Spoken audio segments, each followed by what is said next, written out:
Secret Service Director, Acting Director Ronald Rowe dropped a bombshell today while facing questions from the media. We're starting with our federal personnel and working out. We will get, if they're willing to be interviewed, we will ask for the local law enforcement on site to be interviewed that day. We'll look forward to interviewing them and definitely getting their side of the story. Wait, they haven't interviewed any local authorities in Butler? Joining me now is Richard Stropoli, former Secret Service agent, Ari Fleischer, former White House press secretary, Fox News contributor. Richard, tomorrow will be 3 weeks since the assassination attempt. And, we did get a somewhat of a timeline presented today by the acting director. But were you as stunned as I was that they still haven't interviewed any of the local law enforcement that were on the scene? The people who actually spotted Mr. Crooks making his way toward the roof before the Secret Service even knew about it.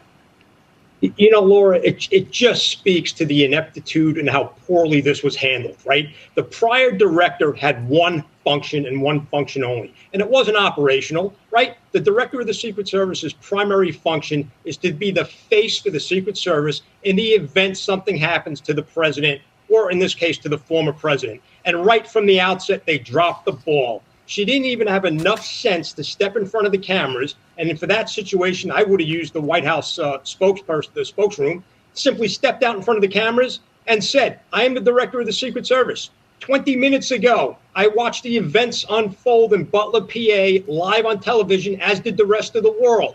I have spoken with my people.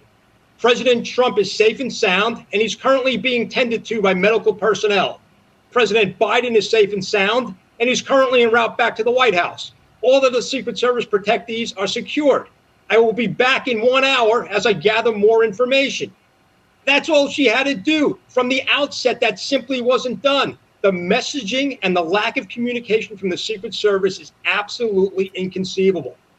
Well, and we find out, Ari, and this shouldn't surprise anyone, that in the wake of this attempted assassination of former President Trump, public trust in the Secret Service is down at only about 1/3 of American adults now because of how this was handled. And that's dangerous because the aura, the myth of the Secret Service is part of their deterrent operation. People need to think it's a suicide mission. I can never even get close, so why try? And after fence jumping and now this, it sends a message that you can actually become famous and get away with things. Look, Laura, when I was at the White House and after the president would finish a speech and work a rope line, I would go stand on the stage where the president had previously been and watch the Secret Service do their job. And I would watch with awe at what these professionals, these men and women did. I considered it one of the greatest privileges of my job that I got to rub shoulders with the Secret Service. I'm a huge admirer and fan, but I am lost for words to explain what went wrong. And when you listen to today's news conference, the very basics of communications, command centers that would share information between local police, state police, and the Secret Service, it didn't exist. The site advance, where people make the designations of what is in the perimeter, what's outside the perimeter, who will have oversight, overview of those buildings. It just wasn't done properly, and we still don't have answers. And we still have encrypted phone apps that haven't been broken into yet. There's still so much distressing information going on. Well, we also learned we kind of knew this, but to hear it from the acting director was something else. Let's watch. Based on what I know right now, neither the Secret Service counter-sniper teams nor members of the former president's security detail had any knowledge that there was a man on the roof of the AGR building with a firearm. It is my understanding that personnel were not aware the assailant had a firearm until they heard gunshots. And then this. Watch this moment. This was a Secret Service failure. That roof line should have been covered. We should have had better eyes on that. Richard, again, a roof that has a sight line, any sight line to the president. Ari knows this of all his trips with former President Bush. You know it from your service. First-year Secret Service agents know this. But 3 weeks later... Keep something else in mind. This is the same acting director who also said this is the first event that the Secret Service has afforded Secret Service counter sniper coverage to. Part of the problem is they weren't taking this seriously, right? They kept treating President Trump as simply a routine former president or another candidate.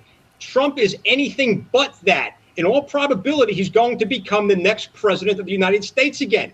To not afford President Trump every asset that the Secret Service has is total negligence and inexcusable. For the last year, the highest levels of government, this administration has gone out of their way to paint Trump as Hitler, the Antichrist, and the greatest existential threat to democracy. How does the Secret Service overlook this and try to say, no, there was no adverse actionable intelligence? Yeah. What kind of a moron are you? You don't think that those comments are going to incite every fringe lunatic in the world to taking a shot? This is simply inexcusable. Yeah, Ari and Richard, it still stuns me. Can't believe it's been 3 weeks. Thank you both for joining us tonight.